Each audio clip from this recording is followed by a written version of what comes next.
తెంచుకుంటే తెగిపోతుందా దేవుడు వేసిన బంధం? తెలుసుకో నీ జీవిత గమ్యం, పెంచుకోమానుబంధం.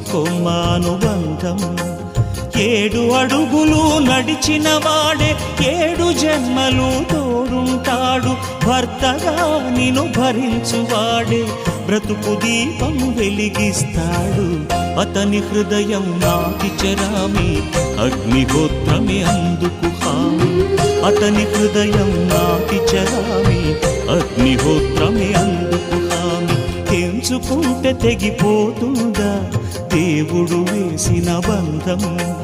తెలుసుకో నీ జీవిత గమ్యం, పెంచుకోమానుబంధం.